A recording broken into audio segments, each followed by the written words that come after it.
Hi friends, welcome to Meena Samil. இன்னைக்கு நாம பார்க்க போறது Ramzan special Turkish sweet baklava. Baklava அப்படிங்கிறது சிம்பிளா சொல்லணும்னா ஒரு ஸ்வீட்டான பஃப் பேஸ்ட்ரி அப்படின்னு சொல்லலாம். இந்த ஸ்வீட் தயார் பண்ணுறதுக்கு ஃபிலோ ஷீட்ஸ் அப்படின்னு மார்க்கெட்டில் அவைலபிளாக இருக்குது. ஆனால் நம்ம இந்த ஃபிலோ ஷீட்ஸ் கூட ஸ்க்ராட்சில் இருந்து எப்படி செய்கிறது அப்படின்னு தான் பார்க்க போகிறோம். ஸோ வாங்க ரம்ஜான் ஸ்பெஷல் பக்லாவா எப்படி செய்கிறது அப்படிங்கிறத பார்ப்போம். பக்லாவா டோ செய்கிறதுக்கு முதல்ல ஒரு மிக்சிங் பவுலில் மைதா, உப்பு, பேக்கிங் பவுடர் போட்டு நல்லா மிக்ஸ் பண்ணிக்கலாம். அடுத்து கொஞ்சம் குக்கிங் ஆயில் சேர்த்துக்கலாம். கூடவே பாலும் சேர்த்து நல்லா மிக்ஸ் பண்ணதுக்கு அப்புறமா கொஞ்சம் கொஞ்சமாக தண்ணி விட்டு நல்ல ஒரு சாஃப்ட் டோவாக பிசைஞ்சிக்கலாம். சாஃப்ட் டோவாக பிசைஞ்சதுக்கு அப்புறமா ஒரு கிளாத்தால் கவர் பண்ணிவிட்டு மினிமம் ஒரு 2 hours வந்து நல்லா சோக் ஆகட்டும். அடுத்து ஒரு மிக்சர் ஜாரில் பாதாம், வால்நட்ஸ், கேஷ்யூஸ், அதுக்கப்புறமா பிஸ்தாஷியோஸ் வந்து நல்ல கொரங்கிற பதத்துக்கு அரைச்சிட்டு வந்துடலாம். இந்த மிக்ஸ் நட்ஸை கோர்ஸ் டெக்ஸ்டரில் அரைக்கிறது அப்படிங்கிறது ஒரு முக்கியமான ஸ்டெப்பு. அடுத்து இன்னொரு மிக்சிங் பவுலில் கார்ன்ஃப்ளவர் அண்ட் மைதா சேர்த்து நல்லா மிக்ஸ் பண்ணிக்கலாம். இந்த மாவு வந்து நம்ம டஸ்டிங்காக யூஸ் பண்ணுறோம். This is also one of the very important key steps for baklava. இன்னொரு மிக்சிங் பவுலில் மெல்டட் பட்டரோடு சேர்த்து குக்கிங் ஆயிலும் ஆட் பண்ணி நல்லா ஸ்டியர் பண்ணி விட்டுக்கலாம். மீன்வைல் நம்மளுடைய பக்லாவா டோ 2 hours வந்து நல்லா சோக் ஆகிருக்கு. பாருங்கள், டோ வந்து எந்த அளவுக்கு சாஃப்ட் அண்ட் ஃப்ளஃபியாக இருக்குது. நம்ம விரலுடைய இம்ப்ரெஷன் வந்து அப்படியே விழுகுது பாருங்கள். So this is the correct consistency. இதுக்கு வந்து கொஞ்சம் அதிகமான பிளேஸ் தேவைப்படும். அதனால நான் குக்கிங் பிளாட்ஃபார்மே டைரெக்டாக யூஸ் பண்ணுறேன். டோ வந்து பிளாட்ஃபார்மில் போட்டு நல்லபடியாக நம்ம மசாஜ் பண்ணி விட்டுக்கலாம். ஈக்குவல் போர்ஷன்ஸை வந்து நம்ம டிவைட் பண்ணிக்கலாம். சின்ன சின்ன நெல்லிக்காய் சைஸ் அளவு பால்ஸை நம்ம உருட்டி வச்சுக்கலாம். கார்ன்ஃப்ளவர் அண்ட் மைதா மிக்சரை வந்து டஸ்டிங்க்கு யூஸ் பண்ணிவிட்டு ஒவ்வொரு பாலை வந்து நம்ம சப்பாத்தீஸாக உருட்டி பக்கத்தில் எடுத்து வச்சுக்கலாம்.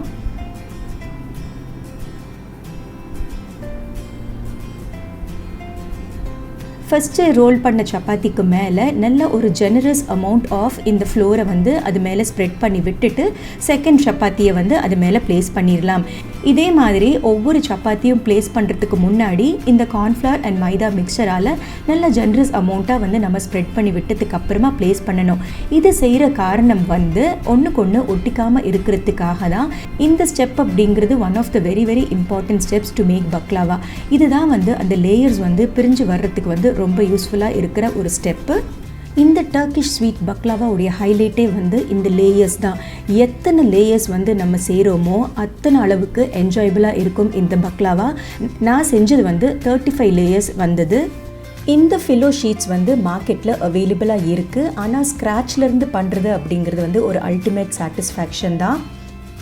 கொஞ்சம் டைம் கன்சியூமிங்கான ஒரு ஸ்வீட் தான். பட் வந்து எண்ட் ரிசல்ட் வந்து ரொம்ப ரொம்ப டேஸ்டியாக இருந்தது. இப்போ எல்லா ஷீட்ஸும் நம்ம ஒன்றா வச்சு பொறுமையாக வந்து ரோல் பண்ண வேண்டியது இருக்கும்.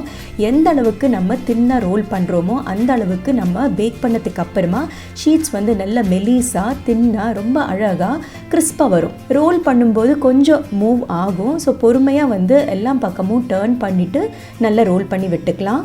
அண்ட் ஜெனரஸ் அமௌண்ட் ஆஃப் இந்த டஸ்டிங் பவுடர் நம்ம சேர்த்து செய்யும் போது தான் ஒன்றுக்கு ஒன்று ஒட்டிக்காமல் இருக்கும். அதுக்கப்புறமா நம்ம எந்த ட்ரேயில் பேக் பண்ணுறோமோ அந்த ட்ரேயை வந்து நம்ம அச்சாட்டோ யூஸ் பண்ணிவிட்டு எக்ஸஸ் டோவை வந்து நம்ம ரிமூவ் பண்ணி எடுத்துக்கலாம். இந்த எக்ஸஸாக ரிமூவ் பண்ணி ட்ரிம் பண்ணி எடுக்கிற இந்த டோ கூட நம்மளுக்கு வேஸ்ட் ஆகாது. ஃபில்லர்ஸ் ஆட்டோ நம்ம யூஸ் பண்ணிக்கலாம். இதனால் வந்து லேயர்ஸ் வந்து இன்னும் இன்க்ரீஸ் ஆகும். இன்னும் வந்து நம்மளுடைய பக்லாவா என்ஜாயபிளாக இருக்கும். அடுத்து நம்ம பேக்கிங் ட்ரேயில் வந்து பட்டர் அண்ட் ஆயில் வந்து மிக்ஸ் பண்ணி வச்சுருந்தோம் இல்லையா, அந்த மிக்ஸ்சரால் வந்து நம்ம ப்ரஷ்ஷால் நல்லா ஸ்ப்ரெட் பண்ணி விட்டுக்கலாம். அடுத்து ஒவ்வொரு ஷீட்டாக வந்து நம்ம கேர்ஃபுல்லாக ரிலீஸ் பண்ணி விட்டுக்கலாம். எந்த அளவுக்கு மெலிசாக இருக்குது அப்படிங்கிறத பாருங்கள். டிரான்ஸ்பரண்ட்டாக இருக்குது. இந்த ஷீட் வந்து கிளியறதுக்கு அதிகமான சான்சஸ் இருக்குது. ஸோ ரொம்ப கேர்ஃபுல்லாக வந்து நம்ம ப்ளேஸ் பண்ணிக்கலாம். பேலன்ஸ் இருக்கிற இடத்துல வந்து நம்ம ட்ரிம் பண்ணி வச்சுருந்தோம் இல்லையா, அந்த பீசஸால் கூட நம்ம ஃபில்அப் பண்ணிக்கலாம். ஃபர்ஸ்ட் லேயர் ப்ளேஸ் பண்ணதுக்கு அப்புறமா நல்லா தாராளமாகவே நம்ம இந்த ஆயில் அண்ட் பட்டர் மிக்சரை வந்து ப்ரஷ்ஷால் வந்து ஸ்ப்ரெட் பண்ணி விட்டுக்கலாம். அடுத்து வந்து செகண்ட் லேயர். ஒரு லேயருக்கும் இன்னொரு லேயருக்கும் இடையில நம்ம வந்து இந்த ஆயில் மிக்சர் ஸ்ப்ரெட் பண்ணுறதுக்கு காரணம் வந்து தனித்தனியாக கிறிஸ்பாக பேக் பண்ணி வரதுக்காக மட்டுமே தான்.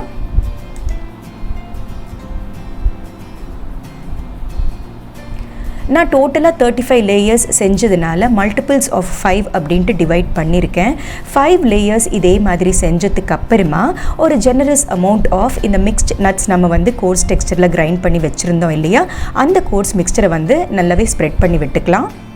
இந்த மிக்ஸ் நட்ஸோடைய ரேஷியோ அப்படிங்கிறது வந்து நம்ம விருப்பம்தான். ஆனால் பொதுவாக பக்லாவா அப்படிங்கும்போது பிஸ்தாஷியோ தான் அதிகமாக போடுவாங்க. அண்ட் மோரோவர் கலரும் அட்ராக்டிவாக இருக்கிறதையும் தாண்டி பேக் பண்ணி வந்ததுக்கு அப்புறமா சாப்பிடும்போது அந்த நட் டெக்ஸ்டர் வந்து ரொம்ப ரொம்ப என்ஜாயபிளாக இருக்கும். ஒரு லேயர் ஆஃப் மிக்ஸ் நட்ஸ் போட்டதுக்கு அப்புறமா திரும்ப 5 ஷீட்ஸ் வந்து நான் ஸ்ப்ரெட் பண்ணியிருக்கேன். அண்ட் ஷீட் வந்து பத்தாத இடத்துல வந்து நம்ம எக்ஸ்ட்ராஸ் கட் பண்ணி ட்ரிம் பண்ணி வச்சுருந்தோம் இல்லையா, அந்த ட்ரிம்ட் ஷீட்ஸ் வந்து நம்ம ஃபில்லர்ஸாக யூஸ் பண்ணிக்கலாம். இந்த 35 லேயர்ஸ் அப்படிங்கிறது வந்து நான் மல்டிபிள்ஸ் ஆஃப் 5ல் டிவைட் பண்ணதுனால எவ்ரி 5 லேயர்ஸ்க்கு வந்து நான் ஆல்மோஸ்ட் 5 to 6 டைம்ஸ் வந்து இந்த மிக்ஸ் நட்ஸை சாண்ட்விச் பண்ணியிருக்கேன். More the nuts more the enjoyable is our baklava. Making of baklava from the scratch அப்படிங்கிறது வந்து கொஞ்சம் டீடியஸான வேலை தான், டைம் கன்சியூமிங்கான வேலை தான். பட் எண்ட் ரிசல்ட் வந்து நம்ம சாப்பிடும்போது every bit of our effort வந்து ஒர்த் இட் அப்படின்ட்டு தோணும். அண்ட் ஸ்டோர் பாட் பக்லாவா அப்படிங்கிறது வந்து ரொம்ப ரொம்ப எக்ஸ்பென்சிவ். நம்ம வீட்டில் செய்யும்போது நம்மளுக்கு காஸ்ட் எஃபெக்டிவாகவும் இருக்கும், ஒரு பார்ட்டிக்கு வந்து செய்யும்போது ரொம்ப ரொம்ப என்ஜாயபிளாகவும் இருக்கும். அண்ட் இந்த அளவுக்கு டைம் ஸ்பெண்ட் பண்ண முடியாது அப்படிங்கிறவங்க வந்து இந்த ஃபிலோ ஷீட்ஸை வந்து ரெடிமேடாக வாங்கி கூட பக்லாவா செய்யலாம். அந்த மாதிரி செய்யும்போது இந்த அளவுக்கு டைம் கன்சியூமிங் ஆகாது. இப்போ ஃபைனல் லேயர் பிளேஸ் பண்ணியாச்சு. அடுத்து வந்து ஒரு நைஃபால் ஈதர் ஸ்கொயர்ஸ் ஆர் டைமண்ட்ஸாக வந்து நம்ம கட் பண்ணிக்கலாம். கட் பண்ணும்போது ஆழமாக வந்து ட்ரே டச் ஆகிற மாதிரி கட் பண்ணிக்கணும். அப்போ தான் பேக் ஆகி வரும்போது நம்ம லேயர்ஸ் எடுக்கும்போது ஒன்றுக்கு ஒன்று ஒட்டிக்காமல் அழகாக வந்துடும். பக்லாவாவில் வந்து ஏகப்பட்ட வெரைட்டிஸ் இருக்குது. நம்ம பார்க்குறது வந்து இந்த barfi type baklava. Individual filo ஷீட்ஸ்க்கு மேலே இந்த நட்ஸ் ஃபில்லிங் ப்ளேஸ் பண்ணிவிட்டு டிஃப்ரெண்ட் டைப்ஸ் ஆஃப் ஃபோல்டிங்ஸ் செஞ்சு கூட பேக் பண்ணி எடுப்பாங்க. அதுவும் வந்து ரொம்ப ரொம்ப டேஸ்டியாக இருக்கும். அண்ட் பக்லாவா அப்படிங்கிறது வந்து டிஃப்ரெண்ட் ஷேப்ஸில் மட்டும் கிடையாது, ஃபில்லிங்ஸில் கூட நிறைய வேரியேஷன்ஸ் இருக்குது. Chocolate baklava, pistachio baklava, almond baklava, date baklava அப்படின்ட்டு ஏகப்பட்ட வெரைட்டிஸ் ஆஃப் ஃபில்லிங்ஸ் கூட இருக்குது. கட் பண்ணி முடிஞ்சதுக்கு அப்புறமா நம்ம oil and butter left over மிக்சரை வந்து நம்ம மேலே ஸ்ப்ரெட் பண்ணி விட்டுடலாம். இதனால் வந்து நல்ல கோல்டன் ப்ரௌனாகவும் வரும், நல்ல கிறிஸ்பாகவும் பேக் ஆகும். அவனை வந்து ஒரு 20 மினிட்ஸ்க்கு ப்ரீ ஹீட் பண்ணதுக்கு அப்புறமா இந்த ட்ரேயை வந்து அவனில் வச்சிடலாம். 180 டிகிரி சென்டிகிரேடில் 45 மினிட்ஸ்க்கு வந்து செட் பண்ணியாச்சு. அடுத்து சுகர் சிரப் செய்கிறதுக்கு ஒரு பேனில் சர்க்கரையை சேர்த்துக்கலாம். கூடவே ஈக்குவல் ப்ரப்போர்ஷனில் வந்து தண்ணியும் சேர்த்துக்கலாம். கிறிஸ்டலைஸ் ஆகாமல் இருக்கிறதுக்காக ஒரு ஸ்லைஸ் ஆஃப் லெமனும் சேர்த்துக்கலாம். ஃப்ளேவருக்கு வந்து ஒரு tablespoon of rose water சேர்த்துக்கலாம். நல்லா கொதிச்சு ஒரு ஸ்டிக்கி டெக்ஸ்டருக்கு வந்தாலே போதுமானது. இப்போ நம்ம ஸ்டவ் ஸ்விட்ச் ஆஃப் பண்ணிடலாம். ஸோ 45 மினிட்ஸ் முடிஞ்சாச்சு. நம்ம பக்லாவா எவ்வளோ பியூட்டிஃபுல்லாக கோல்டன் ப்ரௌனாக பேக்காக இருக்குது பாருங்கள். அந்த மேலே லேயர்ஸ் காட்டுறேன் பாருங்கள், எந்த அளவுக்கு ஃப்ளேக்கியாக இருக்குது. நம்ம அப்படியே நம்ம கடையில் பஃப் வாங்குவோம் பார்த்தீங்களா, அதே மாதிரி ஃப்ளேக்கியாக இருக்குது பாருங்கள். அடுத்து இந்த வார்மாக சுகர் சிரப் வந்து நம்ம ஹாட் பக்லாவாஸ் மேலே சேர்த்துக்கலாம். எவ்ரி நூக் அண்ட் கார்னர் வந்து ஃபில் ஆகிற மாதிரி சுகர் சிரப்பை ஸ்ப்ரெட் பண்ணி விட்டுக்கலாம். இந்த சுகர் சிரப்பில் நான் ரோஸ் வாட்டர் சேர்த்த மாதிரி நீங்கள் வந்து சினமன் அப்படிங்கிற ஒரு ஆப்ஷனும் இருக்குது. உங்களுக்கு அந்த ஃப்ளேவர் பிடிச்சிருந்தா நீங்கள் சினமன் கூட சேர்த்துக்கலாம். அண்ட் ஃபைனலி வந்து நம்ம சாப்ட் பிஸ்தாஷியோஸால் மேலே கார்னிஷிங் பண்ணிக்கலாம். Along with chopped pistachios dried rose பெட்டல்ஸாரில் கார்னிஷ் பண்ணும்போது கூட பார்க்க ரொம்ப ரொம்ப அழகாக இருக்கும். So our Ramzan special Turkish sweet baklava is ready. ஸ்க்ராட்சில் இருந்து, அதாவது ஃபிலோ ஷீட்ஸ்லேருந்து நம்ம வீட்டில் பண்ணும்போது அல்டிமேட் சாட்டிஸ்ஃபேக்ஷனுங்க. அது சாப்பிடும்போது நம்ம செஞ்ச எஃபர்ட் எல்லாமே பறந்து போயிடும். ஸோ கண்டிப்பாக இந்த ஸ்வீட் உங்களுக்கு ரொம்பவே பிடிச்சிருக்கும்னு நினைக்கிறேன். And wishing you all a very very happy Ramzan. So Meena சமையலை பாருங்கள், லைக் ஷேர் சப்ஸ்கிரைப் பண்ணுங்கள். பாய்.